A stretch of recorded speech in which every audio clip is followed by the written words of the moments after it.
Hello everyone and welcome back to Anything Joe's, a collaborative journey through the world of G.I. Joe. My name is Greg Engel. And I'm Jaren Decker. And we'll be your host today. Today on Anything Joe's, we're catching up on some news, catching up on some Jaren, and we're going to see what else we've got in the tank to cover. Jaren, it's been a while since you and I have talked really at length at all. Tell me about your new house, because I know people were curious about it. It's been fantastic. It's also been an absolute just headache trying. When you have everything and you're just putting everything in storage, it doesn't feel like you have that much stuff. When you have to take everything out of storage and physically carry it upstairs and like into vehicles, that's when you realize that maybe you have a problem. I am currently surrounded by, within my arm's reach, I've got the Lego office, got a Dragonfly, I've got a Conquest, I've got a Cobra Bug, I've got a box full of McFarlane DC Multiverse, I've got the Super Nintendo Super Advantage joystick, a boxed Python Patrol Viper, and then the Sky Striker box behind me. That's all just within like touching, just quick glance of what I have available to me. This has been a serious setup. Now, is this all stuff that's in your toy room that you're gonna put together? Yes. So the toy room will be my toy room recording situation. So I'm just trying to manifest that into existence. So I'm currently sitting where my desk will be with just a pop-up table and like kind of trying to envision how everything's going to be.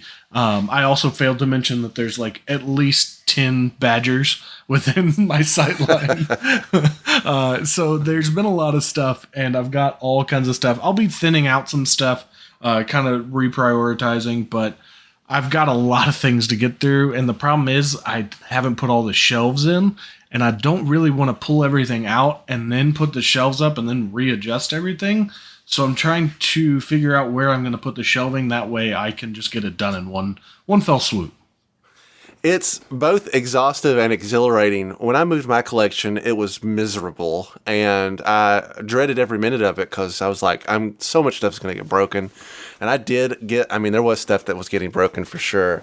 But simultaneously, you have a rare ability to just start over, where you're looking at a completely blank canvas, and you go, at this time in my life, I know exactly what my priorities are, what I want it to look like, and you don't get a lot of opportunities in that area in your life. Certainly when you collect enough stuff that you've got enough to fill a room, you reach a point where you're like, well, there's no going back, you know what I mean?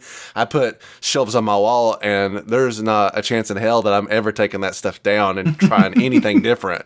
So it is a bit refreshing, but yeah, obviously it's a tremendous amount of work. I'll just say this, when you get to a point where you're starting to actualize the vision that you have in your head, it is extremely satisfying as a toy collector to see it all come together. And I really am looking quite forward to your journey to see how everything gets put together. I know you had been boxed up in the basement area for a very long time, so it's nice to see some of those treasures finally kind of getting to get some fresh air. Yeah, so absolutely. My current thinking is I've got 4 walls. So what I'm gonna probably end up doing is I'll have a kind of a DC wall, a Star Wars wall, a Joe wall, and then like an art/comic wall. That's kind of the thinking as to what I'm going to do here. But I'll be excited to see as I get kind of a rough outline to give you some progress of the vision. Because the big thing that I want to do first is I want to get my computer in here with the desk all set up and then get the camera situated, see where the camera is going to be pointing. That way, whenever I do design the room, honestly, more so than just how it looks for my display, I want it to look good when it's on camera. Because I want to start getting more involved in doing stuff on camera. So that's kind of what I'm centering this all around. So that'll be the first big aspect of it once I have that all set up. Yeah, that's probably one of my biggest regrets is when I set this room up, I didn't really take into consideration when I would be filming things. And there's no real good place for me to situate any of that. Just sitting at my desk, it's wow, look at that cool closet door behind him. What an awesome collector. But you only have so much space, and it seems like this room gets filled up more and more. When I first started, I would play the Oculus in here, and it was almost like I was in my own Imaginarium. And now I have to climb on top of my couch to fight zombies in Resident Evil 4 because there's no more floor space. or more realistically, my daughter has like spread out Disney Infinity characters, so it's like a little minefield. So obviously I did an episode while you were away, and I wanted to give you a chance to voice your opinion on it. It's pretty rare for us to both go in on a big project like the HasLab Sky Striker. So I thought it was important to get your thoughts on it since I kind of already gave mine. Have you opened it now? Have you interacted with it? What are your thoughts on it overall? So that was one of the things that I did before the move, and then I've gotten to look at it now since the move. And look, there's going to be minor complaints with it, like the landing gear. That is annoying. I get it. I had multiple times where it would like get stuck not all the way out and it would fall, and I'd be like, oh no, it's broke. But once I kind of learned how to really get it where it needs to be, I was okay with it. But I have enjoyed the crap out of my time with the Sky Striker. I pulled out my Night Raven, I pulled out my OG Sky Striker, and got to really like compare them and stuff. And man, it's so nice. Like the little things. I mean, it's pretty big, but the fact that the landing gear and the wings are no longer together, that I can pop the wings out and I can pop the landing gear out. So like when I was trying to put the OG Sky Striker somewhere in this room, I'm like, I've got to figure out if I want the landing gear down or not, because then I have to I have to spread the wings out. Whereas with the HasLab, it's not a problem. I can do either or. The figures I am okay with.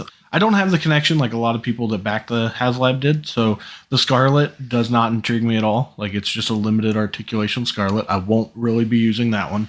And then it's a G.I. Joe Sky Striker to me. As much as I like the idea of the Cobra Sky Striker, or I don't know if it would get another name or not, but I'm not going to do that. So the Cobra Commander, and then the like officer or whoever it is that with them, those probably won't be opened. But I did enjoy the Ripcord, and then the other two, the pilot and the I forgot his name. Failsafe? Yes. Yeah, I really enjoyed those. Those are in my Sky Striker. I wish there was a way to like let Ripcord like hug something so that he can be ready to jump off. But I love the designs. I do wish that they had gone with kind of the updated head instead of the OG head. So you can actually look around instead of just swivel. That's probably the only complaints for the figures that I really have. For me, for what you get, for the amount of stuff you get, it was a no-brainer. And I'm glad that I didn't back out. Like I was on the fence. I don't know if anybody remembers when we were recording. I was very much on the fence. The amount of things that were all being backed around the same time, and then all the other events going on, it was close for me. But I'm very glad that I did it. Yeah, I feel the same way. I wish I could have got a second one, but I'm glad I was able to get this one. I'm also glad I was able to kind of talk myself into opening it, because I did really enjoy putting it together, setting it up, playing with it, kind of just seeing everything in a hands-on thing. I think I might feel differently later, but I think this will be a better overall experience for me than when the Hiss Tank HasLab comes through. I don't think that's going to capture the same kind of joy. You might feel differently because I know you are much more invested in Classified than I am, but my gut feeling is that this was really the sweet spot for me, and I would do it again in a heartbeat with any other thing. Sorry, one more thing on the Sky Striker before we transition. This is going to be weird, but I did not apply a single sticker to the Sky Striker. And I won't. It has some, it's nice that it has some pre-printed stuff on it because it gives it a little bit of flavor automatically. Which tail wings did you go with? Did you go with the gray or the black? I went with the gray. Mine looks just about as close to the original as I could make it. I didn't really deviate from it hardly at all. Yeah, mine has the black. I just liked the way it kind of broke it up a little bit, and then I did not put a single sticker because I'm not good at applying stickers, so the stickers would look good. I'm not going to ruin mine and then not have the stickers. So yeah, if you want an extra sticker sheet, Greg, I'll give you it. I'll take it, but I really don't know what I'm going to do with it. It's just one of this out. Put it in the archives. Yeah, I wanted it to look, basically as close to the original as possible. There's no real reason why, because I have two perfectly good originals and many moderns that are the same. I guess my thought was just, well, if you don't put any stickers on it, how these guys got to know there's no steps anywhere? There's about 25 no step stickers everywhere. It's a jet. It doesn't, nothing on it looks like a stair. Come on, guys. What I was going to say is when you were talking about the old style heads on these, I have to assume if this line continues, they will eventually have to do the improved ball joint heads simply because there aren't a whole lot of important figures left for them to revitalize. Like they've brought almost all of the, major heavy hitters with the exception of early 83 guys before they made the move, but they have to be getting ready to be like, all right, we got to revamp some ball joint dudes, and they need to, quite frankly. I don't mind the left and right head guys, especially when it's the only instance, but it's such a significant improvement in the line. I can't imagine that most people out there aren't kind of hungry for it. Hey, do you know off the top of your head if the Cobra Commander, what the difference between the Cobra Commander, the Sky Striker, and the one with the Duke 2-pack is? The Duke 2-pack has like the Sunbow design, right? Yes. I would assume the Mickey Mouse logo is the only major difference. Oh, is that? I didn't even notice that was a Mickey Mouse. I don't know why. I guess it's because I never owned an original Mickey Mouse and never will, so... I did not look at them close enough to notice if there was any other minor differences, but I know Hasbro well enough to know that if they can get away with a repaint and a minimal change, they will. I know that the officer is the same except for the hands. I think one of them has gloves and one of them is just bare skin. So that was a pretty minimal running change also. I will assume that Cobra Commander is pretty much exactly the same. I don't have any solid info to back that up, but yeah, I have my original Cobra Commander, and that'll probably be the only one I ever really use, or because I don't treat them with respect as I probably should. But so I don't really have a need for the retro, and I don't have the need for this one. I mean, it's great. Don't get me wrong. I'm glad that they gave it for the people that care about it. It's just I'm in the vast minority that I don't care. It's an interesting nod to the history of the character, and it's a bit of a, I won't say a grail item, but it's a high-end collectible for a lot of people. So I think in terms of just leaving it in the package and displaying it for the history aspect of it, there's some novelty to it there, which is probably what I would do. I would put it in a case and put it away. I just don't see a Mickey Mouse Cobra Commander getting a lot of action on the battlefield. Okay, so now that we're all caught up, let's cast our visions to the future and see what the future of G.I. Joe holds for us as we tackle a lot of pretty heavy G.I. Joe news. Before we get into the classified stuff, there's one little piece of news that I absolutely had to talk about, and it's the Hiya Toys announcement. Hiya Toys is the overseas company that licensed out G.I. Joe. They showed us a 4-inch scale Snake Eyes several months back, and now they've unveiled a Cobra Commander that goes in the same line. If you haven't seen these are basically a reinvention of the modern era figure. They look and are built very similarly to 4-inch scale modern figures, and they look absolutely exceptional. This Cobra Commander has got the standard V1 suit. He's got the blue with the red pinstripe down the side. He's wearing the button up. No Mickey Mouse logo. He's got his OG Cobra logo. And then he's got kind of a more modernized helmet. The helmet is very reminiscent of the G.I. Joe Resolute cartoon. It's really sharp and kind of pointy. So it's a touch of the classic with a hint of some new stuff also, with just a tremendous amount of exceptional detail. For example, the Cobra logo that he wears on his jacket is actually molded. It's not a sticker or a water slide or anything lazy like that. They've actually carved it out on this. All his little individual buttons and his lapels, they're all individually colored and separated. His little triangle belt buckle is the same. It's also cast. Everything's colored really well. This figure is for a guy that is a heavy modern enthusiast, is a dream come true, because when Hasbro just basically was nah, we're not going to do these anymore. We're going to pivot to something else. I was kind of devastated because even though that line had hits or misses, I really enjoyed it overall. And the hits were a breath of fresh air coming off of a long line of not really getting a lot of great modern figures. So I'm really, really very interested in this figure. I am definitely getting these no matter what it takes. There doesn't seem to be a lot of solid information about distribution in the US, but I can only assume that eventually some major North American retailer will have these available. Regardless, I'll find a way to get it. The MSRP on these is only $19.99, which is very reasonable for these figures based on what we were paying at Walmart not that long ago for basically much more inferior molds. There are many pictures of like the accessory sets that he comes with. He has interchangeable hands, which you don't see in 4-inch figures for G.I. Joe very often. He's got his original pistol. He's got a little dagger that slides in. I know you're a big fan of being able to hold all your stuff. This Cobra Commander can hold all his stuff. He has a little scepter with it's like a gold scepter with a snake head. That's very reminiscent of the Super 7 Ultimates Cobra Commander that I just picked up. He has a kind of an interesting looking little base plate pictured here. Just looks like a blown up concrete slab or something. And then I looked, and they have the measurements of the figure. It has a height of 105 millimeters, which I punched into my handy Americans Don't Do Other Measurement scale, and it comes up at about 4.1 inches. So it leads me to believe that these will be very compatible with modern scale if that's your jam. Now, having said all that and looking at all these, Jaren, I know you've never really been a modern collector in any sense of the word.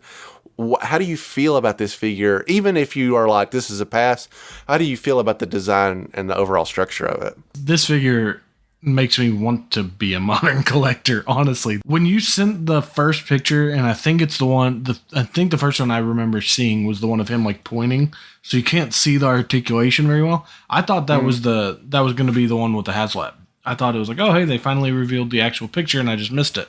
It looks that good. Like the detail looks that good that I would easily think it was a 6-inch figure. The fact that they're getting these out for $20 is absolutely insane to me. Like you said, I like when they can hold all their things, and he can do that. As much as I am normally like a hard pass on things that are out of my wheelhouse, this is really tempting, honestly. This is one of those things that I might take with me and put it like my work office, because I don't want to put a bunch of stuff up there, but just like, I've got a Batman figure, I've got a Boba Fett, and then maybe I'll put a Cobra Commander up there. Just kind of show off a few of the things I like. It is a very clean design. Yeah, speaking of that, this is something that I talked about when I did that Super 7 unboxing. I was like, hey, if you're not fully committed to this line, I think there's something to be said for just buying one of them to have around to kind of goof off with. Because I think the average toy collector does kind of typically have some toy that's just kind of always around to goof off with. And I think this figure is perfect for that too. It makes me excited that there's a possibility you'll pick it up, because I'm always looking to convert people into modern collecting. But yeah, I think I'll probably end up with a couple of these, because I really think that it has a lot of potential. I really want this line to take off. I say this every time we start a new line. It'd really be great to get some of the figures that we don't already have 100 versions of. I know the math is always going to be like, hey, lead with Snake Eyes, dummy. It's not called the Wolverine show for anything. You make your number one character and you make them all the time, because that's what people continue to come back for.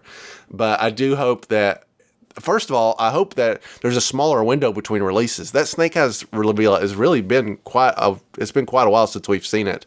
So I don't know if they're slowly working their way up to a wave 1 announcement of like 4 or 5 figures, or if they're just popping them out as they go. But I hope these can come out consistently enough that we will eventually get to figures that I am truly enthused about, that I haven't seen in a long time, or dare I say it, ever. These actually, I would say these guys are front runners for a Don Marino Snake Eyes figure in the maybe near future, and I would absolutely lose it if that was the case. So yeah, we'll continue to follow this. I'm really looking forward to hearing more information on release dates, of where is it going to be carried, et cetera, et cetera. That's our only minor piece of news. Everything else we got to do revolves around getting caught up on classified. So we're going to dive into that right now. Right now. If you're watching this on YouTube, you're going to see a very helpful graphic that I was able to find online from a gentleman that goes by Black Genghis on Instagram. So please give him a follow, because he's done some amazing heavy lifting in the graphical department to bring us a list of everything that's out to date, what's coming out, what we've seen, what we're getting ready to see. So we're going to go by this list and look kind of quickly at everything that's been announced that we haven't talked about yet, and what we think, what our thoughts are on it. It looks like numerically, we're up to number 67. Jaren just recently got the whole last wave, which we'll talk about here in a second. And I picked up that cover girl on that Outback myself, which I talked about on the last episode. First up is number 67. That's Snow Job. Snow Job was the only figure to come out of this wave that was an exclusive. He was a Hasbro Pulse only pre-order, which is an unusual decision for them to hold up an exclusive back for themselves. Other than the like San Diego Comic-Cons or Pentors and all that, there was really no special event. Snow Job is a deluxe figure, which might factor into the exclusivity. He's priced at $34.99, and he comes with a load of accessories. He's got an alternate head, which is oddly just the same, almost the exact same head, same expression certainly, except in one he's actually got the hood on his head. The other, there's an alternate hood that like lays flat like he's taking it off. He has some like snow goggles. He's got his traditional skis and ski poles. He's got a small little laser blaster looking gun. He's got 2 snowshoes. He's got a backpack, and he's got like a long range sniper rifle, which looks like it comes with a removable clip, which seems to be the standard now. So he's got a lot going on. Looks like, as far as I can tell, I guess if he's wearing the shoes, he can basically pack it all, which again, I know is a big thing for you. So I try to bring it up anytime I notice it. Not significantly different than the old V1 Snow Job, who could also store his ski poles and his skis on his backpack to make it kind of handy to carry all around, which was very innovative back then. I think this figure looks pretty good.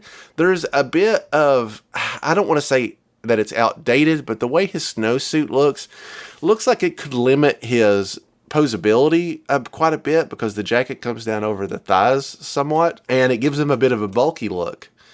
Well, I mean, I guess you would expect him to be somewhat bulky because it's a snowsuit. I just worry that it's a bit of a deviation from his original, and I'm wondering if that will cause problems when you are trying to do stuff with him later on.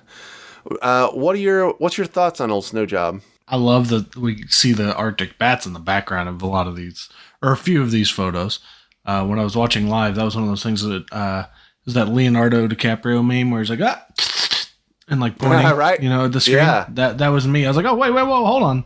I had to pause it and look at it, and I was like, okay, so I'm not just seeing things. One of the things I liked, and they pointed out, like kind of the red on his face when his goggles are off. I don't know if you watched that yet, or if you watched the live stream or not, when they talked about it, where like his face, where the goggles aren't covering, has like almost like a little bit of like a reddish tint to it. Oh yeah, like a freezer burn, right? Yeah, like a freezer burn, exactly. I like that he can carry all of his accessories. I will say that every single time. The brown that they use on some of these just looks almost a little too orange to me. That's like the one thing that bugs me on some of these. It was the same thing with Outback. The figure's perfect, don't get me wrong. Outback is perfect. I don't want to say a bad thing about him to you. But the color choice I just thought was a little weird. I get why you would say that this looks like it's going to limit the articulation, because it probably will, just like Flint's did, just like a few, like Gung Ho's kind of jacket kind of messed up a little bit. There's some of them that they do that. I get it. It's going to probably be a little bit of a pain in the butt. It's just, unless they want to jack up the price, I don't know what they do to make that less happen less. Because if you put a slit there, it's going to not look right. If you put it up the middle, it's going to look like he left his button unzipped, and then everyone's going to be like, "Well, he's a snow expert. He'd know not to do that." And so it's really not a perfect way to do anything. So where he has the crossbelt, the brown crossbelt on the bottom, it looks like that's a separate piece. So that'll help with like his ab movement. Yes. At least that's what it looks like. So that'll help. So I guess the only thing we're really going to need will be like the legs, like forward and back. But if that's a separate piece, maybe it'll come up a little bit. And then with those drop hinges on the legs, that should help as well, because you can drop those legs down a little bit. I think this one will surprise us with how well the movement. That's what I'm hoping for. I could be completely wrong though. They could change it and just make it's one solid piece. Pull up that image with the Arctic bat real quick, because I want to talk about this for just a second. Okay. We've got an Arctic bat that's pretty prominently pictured on the side there. He's got like a blue visor. He's got a Cobra logo. He has his gun drawn. It's the one that everybody's kind of zoned in on. On the other side, however, there's this another Arctic Cobra bat. He has a major piece of like armor where that Cobra logo would be visible, which makes me wonder if that's a separate piece that would come packaged with it, or if they are literally just building something of their own accord. They've been very quiet on this front. I can't imagine that I don't believe this was an accident. I can't imagine they don't just go, hey, we need you to film these 6 figures and also take anybody else that's just laying on the table that you want to use. Somebody would have cleared this. So it's either, yes, they've either made a custom, or 2, obviously, or they had some kind of prototype that they were allowing them to use. You know, it also looks kind of like the little holsters on the legs. Those look a little thicker, and they also have that black design on them. So I wonder if if this is like some kind of geared up version or something. Maybe they do a deluxe Arctic bat to like match up with Snow Job, and they give them some more. Dude, it could be a 2-pack like the Blue Ninjas that they did. It could be. You know, the Valkyries that we've just seen. That's actually a pretty strong concept, that it'll be like a 2-pack with mild variations between the two. I'm interested in seeing more than that. It seemed like this live stream, they were a little more coy. They were like hiding things in the background. There's a lot more like references in the box art and stuff. And that makes me happy, seeing that kind of stuff.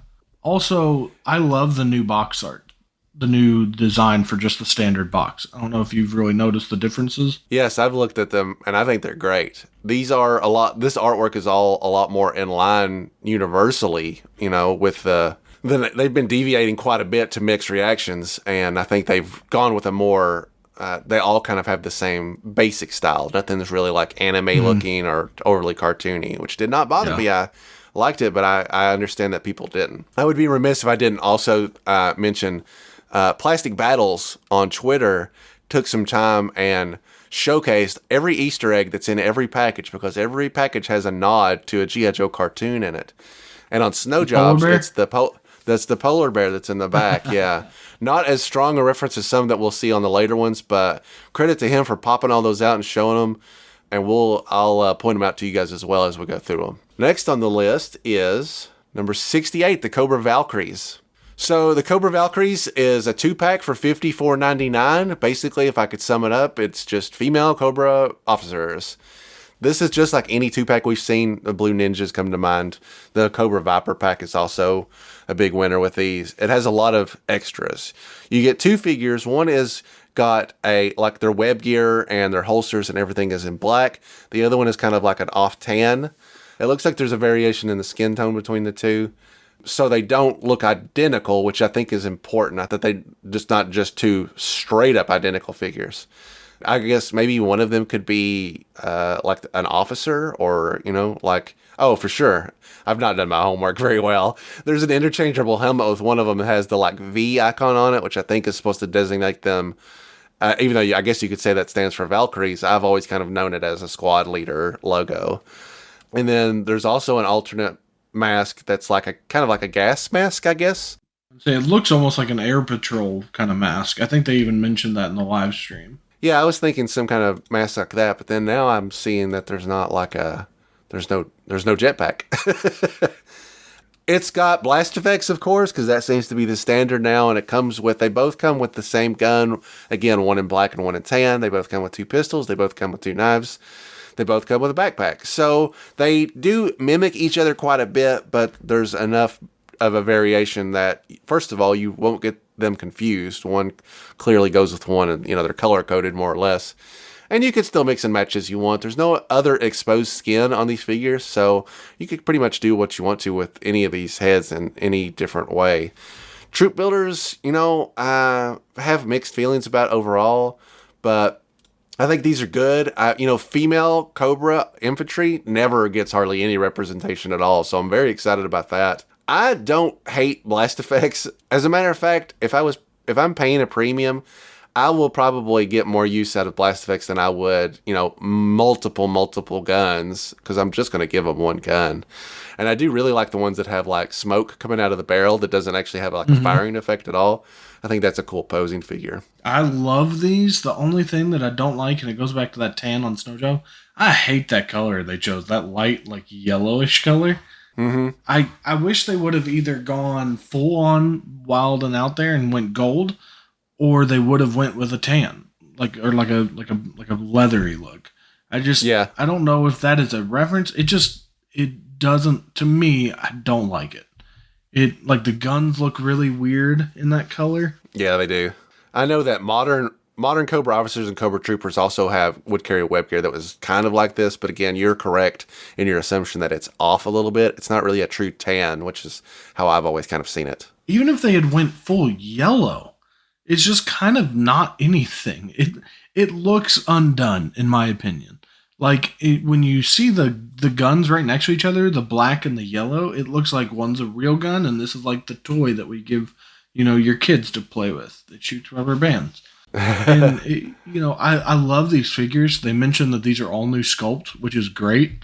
That's going to be really nice. But, like, if this had been a different color, honestly, that's something that's keeping me from buying a bunch of them. In my opinion, hopefully they release them as a single character later. If this is an all new mold, they want to get some money out of it.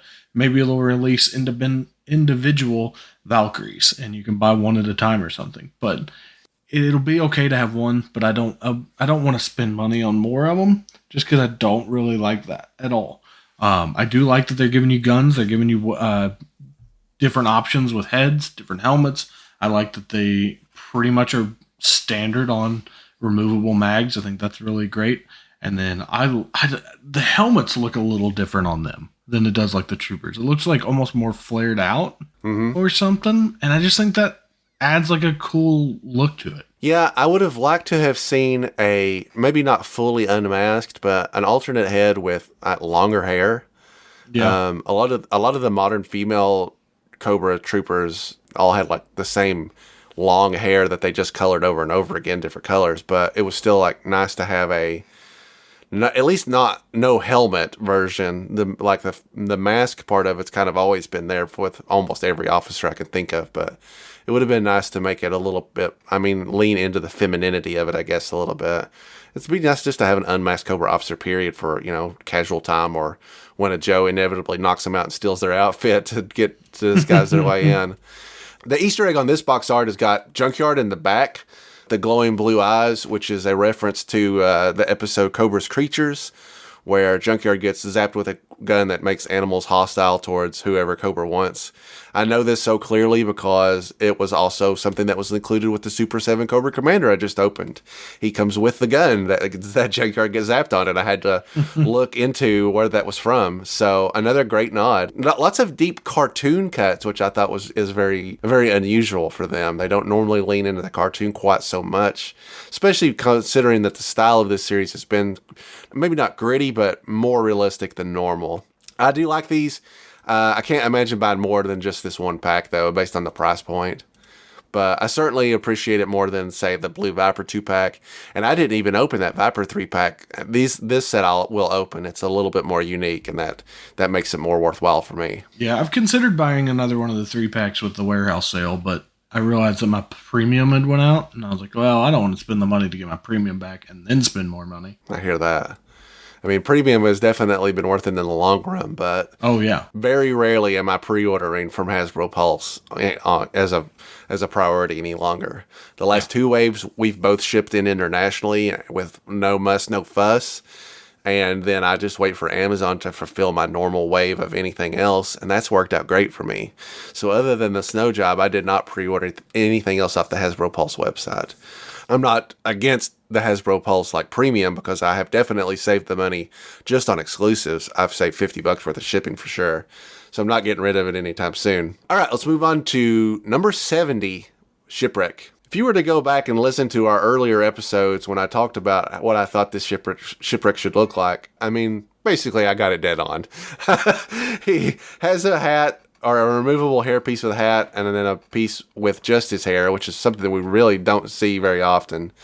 He's got the removable rope that goes around him. Obviously, he's got a poly. He's got that flintlock gun that he came with, and he's got his little grappling hook thing, and then they've included an extra pistol also that has some very intricate detailing on it now that I look at it.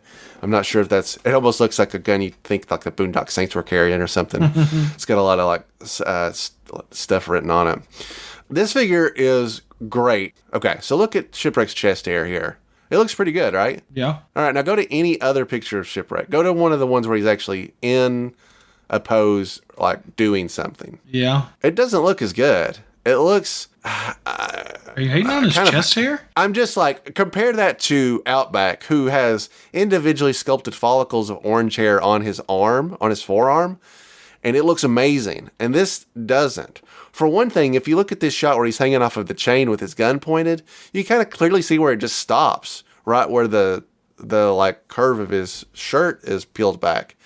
So I got a little bit of beef with that, simply because it did stand out right away to me as just looking like, it just doesn't look quite right. I mean, I guess you could argue that it's sculpted in a V shape or something, but it just kind of ends in a very anticlimactic way. As a guy that has way too much body hair, it doesn't work like that, folks. I'm here to tell you.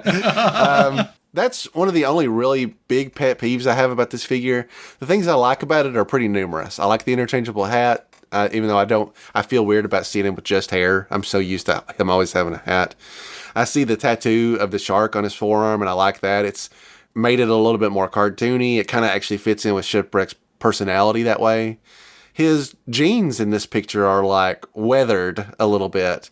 It looks like a pretty basic paint application from this angle with the lighting, but I think the final product will shine through, that it actually makes it look a little bit more like actual blue jeans.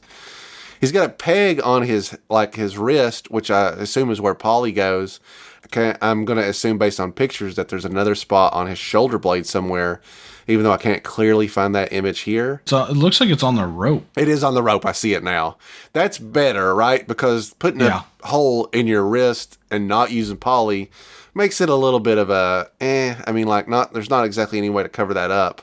I'll still take that over giving him a big C clamp that just clips on and then breaks after about a year, like most animals of the 80s did. Very few survived because they would bend over time and then eventually just snap. So I guess it's better than that option, but I still am not 100% in love with it. Still a great figure. I mean, maybe my favorite of the line. I've always liked Shipwreck. He's obviously a popular character. It's kind of surprising it took this long, but I think they nailed it. If I was going to change any one thing about this figure, because everything I've listed is all minor complaints, I still think this figure is exceptional. Instead of the alternate hair, I would have liked to have seen an alternate head altogether, even if it meant we upgraded to a deluxe edition, where he looks a little bit more like charismatic, I guess, where he's being like kind of charming or even kind of slimy, I guess. But he's such a joker in the cartoon, and I'd like to see a facial expression that captures that a little bit more. I don't care about his chest hair. If he wanted to just shave it under his shirt because it's uncomfortable, that's fine with me. I have never cared for his flintlock gun. I've just always thought it was just not feasible. I think it's a cool design, but that's more just like with the design, the way the character is. I'm like, so he gets one shot and then he waits for 7 minutes while he gets it ready for another one? That doesn't make sense. It does not make sense. Polly is a standout to me. I was a little disappointed that he was just a static piece, but look at the paint apps in this digital rendering. If they can nail that, it'll be really good because you can see the moldings of the feather, but then you see the gradient from like dark green up to like yellow, and then that little bit of like a blue on the right above the face. That's so cool, and I hope that they can really knock it out of the park. I love what they're doing with all the tattoos. I think his tattoos look absolutely phenomenal. So hopefully that all works out. But every time there's stuff like that, I just get worried that I'm going to get one of the ones that's like backwards, reversed, or like not even correctly done. But they've been doing tattoos really well. I mean, they've done it. Wave 1 with Roadblock, he had tattoos, which I know a lot of people didn't like, but that was one of my favorite parts of that figure, was that beautiful big old lion tattoo. So I'm excited to see what they add there. And like how many other figures get tattoos that people didn't think would have tattoos, or the updates to these tattoos. I really don't have anything negative to say. I like his hair. I think his hat has been the one thing other than his flintlock that I'm just like, it's okay, but I don't really care. So I will honestly probably keep him with his hair, not the hat. All right, let's move on to number 71. Speaking of people that got a lot of tattoos, it's rock and roll. God, I love this figure. It seems like almost every wave we get one figure where they're like, you know what? We're just going to mix it up. We're not going to make him look like the V1 at all. When I first saw the digital reveal for this rock and roll, I had really mixed feelings because the like tan portion of his torso kind of is the one thing that makes him like not really like a V1 rock and roll any longer. He's just not a green shirt guy like everybody else was back then. But seeing the final version, they are kind of winning me over. I think it's because they took so many steps to make this rock and roll more in line with the character of rock and roll that we know. This figure really is exceptional. He's got tattoos all over, like both arms fully tatted up. He's got a tattoo on the back of his hand. It looks like he has a mom tattoo underneath his like bicep. Totally checks out. His beard sculpt, his head sculpt altogether is great. Removable helmet, check mark. Not only is the head sculpt really, really good, the hairstyle itself, a perfect fit for rock and roll. It looks the way I envision he would look. Basically in real life is how I feel about it. It's so good. They did the double bandolier, which is a trademark of his, like that go across his chest. And obviously they included his huge gun, which is his other big mainstay. The only thing this figure is missing is a surfboard, because that's the thing I always kind of partner in with rock and roll. Yeah, I love everything about this. This figure doesn't have instead of having an interchangeable head or hair, he has interchangeable hands. So he's got the two regular hands that hold guns. He's got a fist, just a fist. And then he's got the like Bill and Ted, sign. It's perfect. It looks great. It's going to be a great figure in hand. I just know it. He's doing the rock on. You're right. That's the sign of the devil. It's like that's where Bill and Ted use it. I don't know why I can only relate this to Bill and Ted stuff. They use it when they go to hell. They want to get Satan's attention, so they do the sign of the horns. I'm guessing he uses that and then like covers his face to give it like the skeleton face look. I think that's pretty cool. Yeah. Oh, yeah. Okay. God, I'm such a nerd. I don't pick up on any cool heavy metal rock and roll stuff. That totally makes sense. It is very, very cool. When they first showed him off and I was like, oh, he's going to have tattoos. That's pretty cool. And then like now that I see him, I'm like this. Okay, listen, I'm going to preface it by saying I say this all the time. This one really might become my favorite. Like this might be that figure that I just carry around with me. Like I might buy multiple of this one. He's got a big old gun. He's got a radio. His helmet says Hang 10. He's got funky tattoos. He's got one that says Heart Mom. Like, he's just like, I can't say enough good things about it. I like that they didn't go with just the green. I think this looks like a really good undershirt, and it kind of breaks it up a little bit. Whereas if it was just green, it might get lost in the background. Gives it a little bit more character.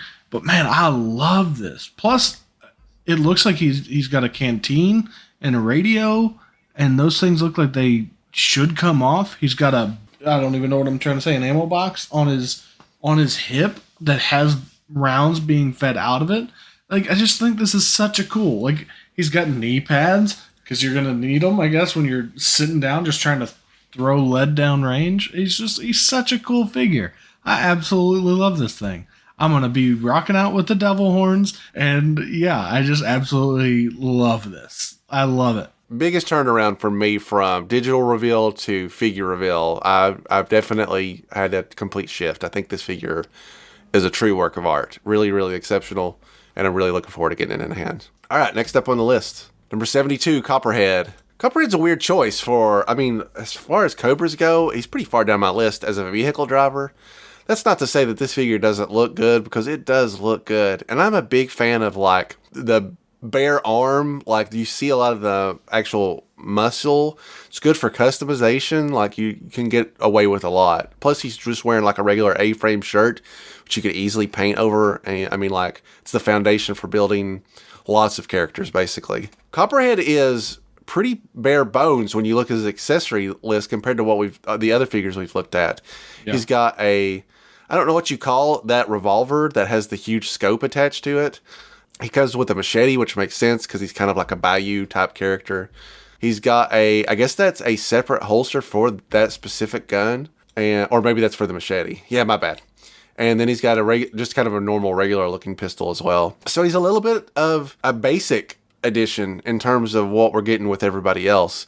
But he looks great. Again, wish this figure had an interchangeable head. I know we've never really seen Copperhead unmasked unless you count there was an old fan club figure from the DTC era, direct to consumer era, that was an unmasked Copperhead. I don't really know if you can count that as canon. And also, it's from such an awkward year.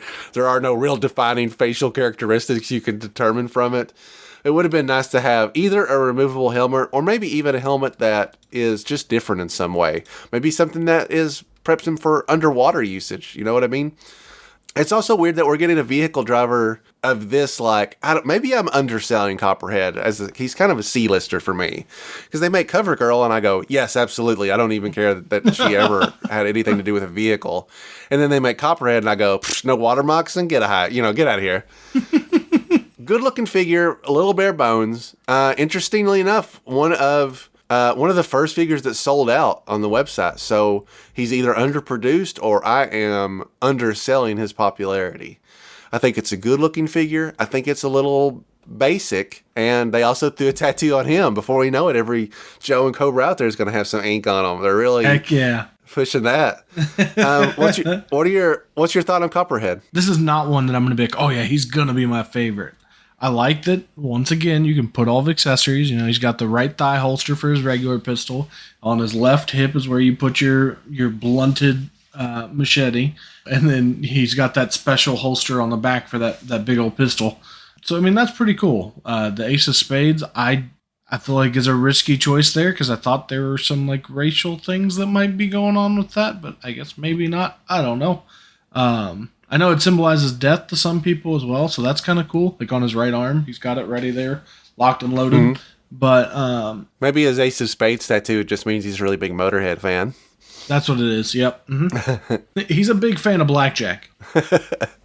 Let's push on to number 73, Torpedo. Torpedo's a cool choice because Torpedo doesn't get a lot of love, and you don't really see him in as much stuff. Not like you used to, at least, when he was wearing his flippers into a printing press and falling all over and harpooning random cobras. This figure looks pretty good. He's got his flippers, he's got his oxygen tank, he's got a removable mask, or an oxygen mask. Comes with his gun, his knife, and it does come with a harpoon gun in case there's a random cobra you want to put in the grave.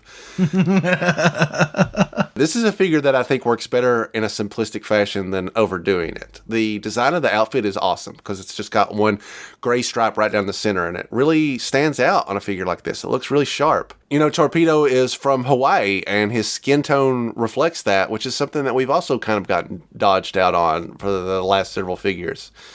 My only complaint here, there's no full unmasked version. And although it has been rare to see Torpedo's face in any capacity in the figures over the years, I still am always hungry for a truly unmasked version. I always, in my head, I'm like, well, if I have a figure that's just a guy in a shirt and a jeans, then I can make any figure in his casual wear. And that is completely taken off the plate when I don't have an unmasked version of it. So it is what it is, but I think this figure's sharp. This figure excels in simplicity where Copperhead feels like he's lacking. Torpedo, I feel like there's no need to go any further. I agree with you. I wish there was an unmasked head. Just because, I like to... Sometimes there's times where I get them all out and I'm like, hey, you guys are just chilling. But, it'd be weird for a dude to come hang out with you and be wearing a full-on wetsuit with his, face mask up. That's just a little strange. I like that it looks like they include a way for him to put his submachine gun on his back, right on the back of the small of his back. I think that's really cool. And I like that it looks like he's got a glossy finish to it, which would make sense if he's underwater. What's up with these serpents on the box art? So those are there's some weird sea serpents from the episodes. It's one of the early 5-parters where they dive underwater and they accidentally blow something up and it wakes up these tentacles that come down. It wraps up the Chosen and the Cobras both and they have to get out of it. So again, lots of cartoon references in this artwork. And then what about Shipwreck? Shipwreck had a bike, right? What's that? The bike is a reference to Shipwreck's PSA from the end of one of the episodes where he's like, "Don't talk to strangers, kids," or I don't know, don't ride your bike over a power line. That's Roadblock, I know, but it's from one of the public service announcements that they did. Okay, and then what is Rock and Rolls? He's got like a spaceship or shuttle. Yeah, it's just that one is a little bit less substantial. It's just one of the icons from the ship that takes off. I think this might be the one where in one of the very beginning ones they launch a ship and then Cobra takes a big net and captures it and hauls it off. I think that's what this rocket is from. And then Copperheads, he's got an Aztec temple. Is that the Cobra temple? That's a Cobra base that's been used in probably more than a few episodes. Yeah, he pulls. You see it from different angles, but that's very clearly one of the Cobra bases. Cobra had some great bases in the cartoon. That one is no different. That gets us, I believe, caught up. And then we just have the one we haven't talked about. Yes, which is number 74, Scrap Iron. Scrap Iron is another deluxe figure. He is $44.99.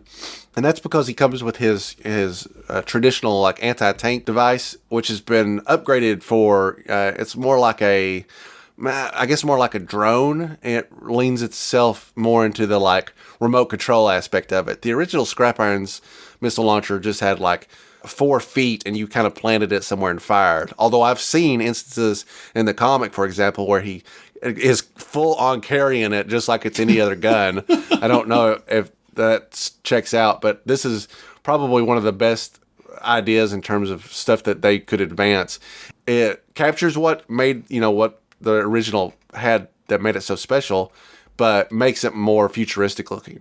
Has the Mars logo stamped on the side. Has a lot of little details like bibs and bobs, like light up buttons and guns and whatnot. Another one that's heavy on blast effects that I think, it's one thing to have blast effects come out of a gun. It's kind of it's been done to death. But when you have the ejector seats on the HasLab or these effects where it actually looks like the missiles are firing out of it, I'm a big fan of that.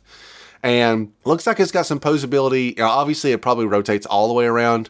Looks like it also rotates up and down, at least to a limited degree. So I'm a big fan of that.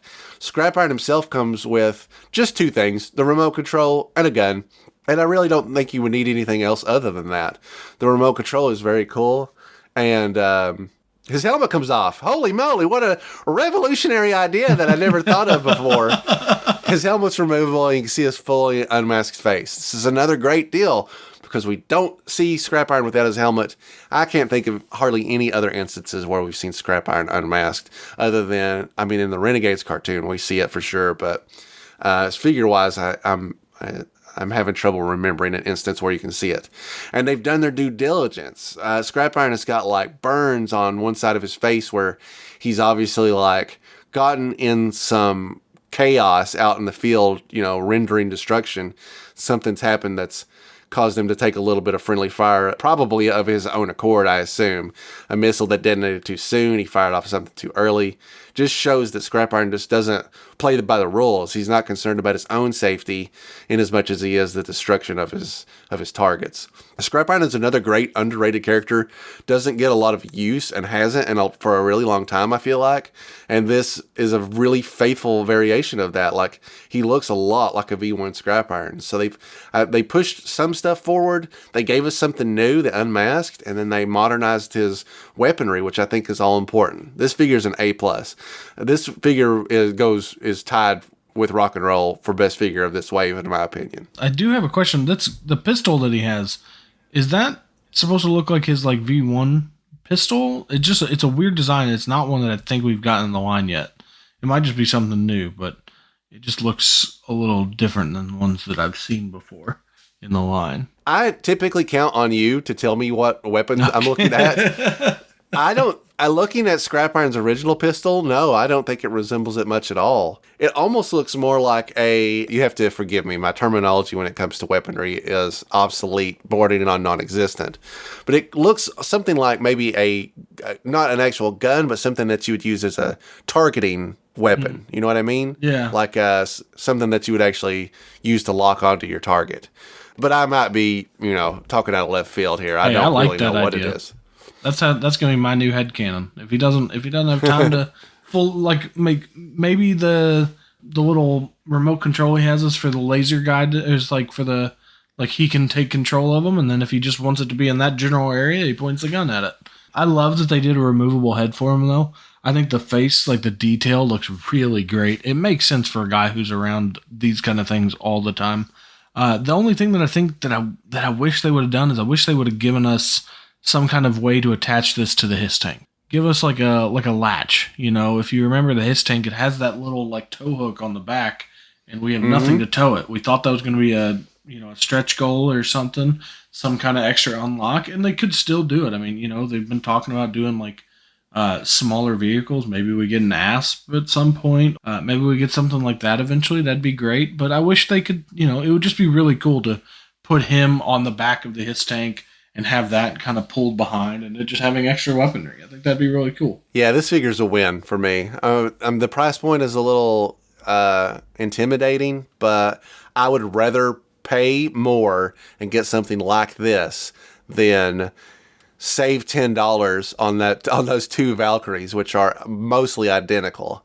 I prefer the additional stuff more than just more of the same old. Oh yeah, or this versus the Kamakura. You get a whole drone for $10 extra as opposed to extra swords. Yeah. Okay, before we wrap up the classified part of this, we've got to talk about the repaint bazooka. Not a whole lot to speak of on this, other than to say, first of all, for whatever reason, he shares the same number. He's numbered 62, which, if I'm not mistaken, is also... No, I'm sorry. He's just way behind everybody else. So Bazooka's numbered 62, which is in between... This is really weird. Kamakura is 61, and Outback is 63. So it makes you wonder if the development of these figures fluctuates so much that the execution of putting them in the hands of the public is really that off, because Kamakura has been out for quite a while now at this point. Outback is just coming in, and then we've got a figure that's down the line that's still numbered before anybody else in this wave. I'll just say in a quick summary that this is the figure I was waiting on. The Tiger Force figure doesn't really do it for me. This one does. It looks really good. I know that you got a kind of a messed up face paint on yours, so hopefully I won't have to deal with any of that. I also know a lot of people were complaining about the hinge and the elbow was miscolored plastic-wise, and I'm hoping that they've nailed down what that issue is and corrected it as well, because this is obviously the figure that I care about. If you mess up the Tiger Force version, it really doesn't affect me very much. But this figure is here to stay, so I hope they have knocked out those little issues for what will be ultimately a great figure. I just think it's funny that on the Tiger Force version, everything looks more vanilla. Whereas if you look at the rockets on the standard version, he's got one with that's painted yellow, one that's got I don't even know what they call, but the teeth marks that are on the side of World War II fighters. It just seems like they put a little extra work into that. I think it's funny because they didn't do that for the Tiger Force one at all. Yeah, I wonder if that is a result of them having slightly more time to work on it. Could be. The box packaging for this is also not like the others. It is the in-between era where you can't see the figure, but it's not the same as how they look now, what we're seeing. That box art's so cool, though. I love the box art that they've been doing. I love the the styles are always weird. I think that's really cool, and I hope that they don't get away from that. It seems like they might be, but there's always hope. Yeah, I think they're trying to find a happy medium. They don't want to go back to the plastic windows because they've already made a pledge for environmental reasons, and I think there's probably a tax break to go along with that as well. You know what I mean? So if they're well, we're just going to put an actual legitimate picture of the figure on the front of the box so you see what it comes with. I mean, they've even showcased all the accessories that come with it in that little stripe in the corner. So Yeah. they're trying something new in the hopes that they can appease people that are upset about it. And I can see both sides of it. It does not matter to me. I'm going to open it or not. I'm never going to do. I have never pulled a figure out of my closet and gone, I just want to look at this figure through this plastic bubble for a little while. I either want it bad enough that I'm going to open it, or I don't care what it looks like inside because it's just, that's how it is. So as we wrap that up, I'm going to start doing this going forward. Thanks to, again, Black Genghis's excellent graphical work. We now have a pretty clear picture of what we've seen and what's to come. So, because I'm finding it harder to keep up with what's on the pipeline. So, to be clear, everything we covered today we've seen an actual physical figure reveal for. They've all been up for pre-order for a little bit at this point. Digital renders that which we're not going to talk about today, that have been released at this point are Big Ben, a 2-pack of Steel Core, which we would know as the Steel Brigade, the Cobra Televiper with a flight pod, aka the Trouble Bubble, Tunnel Rat, Firefly, the second Firefly, the more original looking Firefly. I like that they call it 2.0. I saw that. Low Light, and Shadow Tracker, which I would love to talk about, but I will save for our next episode. I can't wait until we talk about it. I can't wait. I'm so excited. I really do have a lot to say about this digital reveal, and I need to say it in time so they can make some changes. So, pipeline reveals, which are literally name-only releases to date, we have Grunt, Ripper, Range Viper, Chuckles, Snow Serpent, Buzzer, Hawk, Tripwire. Heck yeah, baby! Helix, Quick Kick, Big Boa, and Mutt and Junkyard, which is an absolute stacked roster of stuff. I mean, you talk about something for everybody, dude. Chuckles is there for you. They gave you Tripwire also, Jaren. I can't think of a more exciting wave. I'm getting a Helix, and they're making an OG-13 Grunt. That Helix, I got super pumped when they said that name. That was one that I knew you would be excited for. I am over the moon to start to see this stuff unveil over the rest of this year. More excited than seeing the physical figures from those digital reveals I just named. The figures that are yet to come are some of the strongest sounding, and I am so excited to see what they do with it. I mean, even Buzzer and Ripper, those are going to be some really cool figures to really add into Zartan. Building our Dreadnoks up, we have a Zartan and a Zorana now. We'll have, Ripper and Buzzer, so we've got 2 of the Dreadnoks. And there's only, there's 3 primary Dreadnoks, and then 4 if you count Monkey Wrench, which I do. So Torch and Monkey Wrench are the only 2 we haven't seen. And then I'd love to see a Xandar. I know, in classic Xandar fashion, everybody forgets about him as was intended, but he's the third Zartan sibling. He's the third of the family. I'd love to see that announced at some point in the near future. And then there are some, top tier Dreadnoks that I'd like to see from across the board. Burnout comes to mind, which is a great looking figure. I mean, or could be an amazing classified figure. Anyway, before we close out completely, I would be remiss if I didn't give you a chance to talk about the last wave that came out. I've already said my piece because I got an Outback and I got a CoverGirl. Very quickly, as a whole, what are your thoughts on this most recent wave? It was a good wave. It wasn't the best wave. It wasn't the worst wave. It definitely didn't help that the CoverGirl issues you had, I also had, and then my bat broke, the leg broke, which was in an okay fashion where I can fix it. I tell you what, as much as I like the Outback, I think that barbecue might be my favorite from that wave, though. It blew me away looking at the colors and how good that they did on that. Yeah, I'm wondering if the Crimson Bat issue is as prolific as the CoverGirl one is, because I've seen many CoverGirls that I have separate right there at the arm. Yeah, and Falcon is what he is. I love the figure. I don't love the face sculpt. I've already got my plan in place. There's been a bunch of people sharing how to get around it. Actually, I saw somebody who painted up his face with the green camouflage paint, and that actually looked great. So if I have any friends that I know that paint, I'll have to track them down and be like, hey, paint this for me, because it looked really good. Somebody on one of the Facebook groups. I thought that looked really good, and that was a simple way to get around that. I loved all of his accessories. It's just that face was not the best. CoverGirl, I enjoyed. she's an enjoyable figure, but she's not one that I'll play with a whole bunch, especially not with her arm going out of socket all the time. But yeah, Barbecue is probably my favorite from that. Barbecue and Outback, I really love those figures. This is the first wave that I have felt a strong need to take into my own hands. I talked about it on the last episode that I was shopping around for an alternate head for CoverGirl because I just really do not like that face mold. It's not the head mold specifically, it's the face. The expression on her face is lacking. And so I have settled on, I was talking about it with people on our Twitter, but there's a Mary Jane Watson as Spinneret, which I have never heard of. As a guy that I read comics for 30 plus years, I don't know who this character is. But she comes with an alternate head that's just unmasked Mary Jane Watson. And I did steal this from somebody, and I can't credit them. It was just something that popped up on Facebook. I was shopping through my options, and I went, okay, this is a possibility. And I looked at it, and it was one of the cheaper options. I paid about $12 for just the head. And I got it in. I popped it off and traded it on. I looked at it for a while, and I thought, yeah, okay, this looks good. I'm gonna let this fly. And I already know that Falcon head's coming off. There is no doubt in my mind that I'm gonna have to fix that. I just haven't decided on what I want to use. I have seen some very creative solutions out there, and if you have got your Falcon and swapped it out, if you've already started thinking ahead of what you're going to use, you can leave us a comment here in the YouTube section of what you're using. I would really be interested in getting some feedback on that. Or you can drop us a line at anythingjoespod@gmail.com and let us know. And all right, that's it. We're finally mostly caught back up on Classified.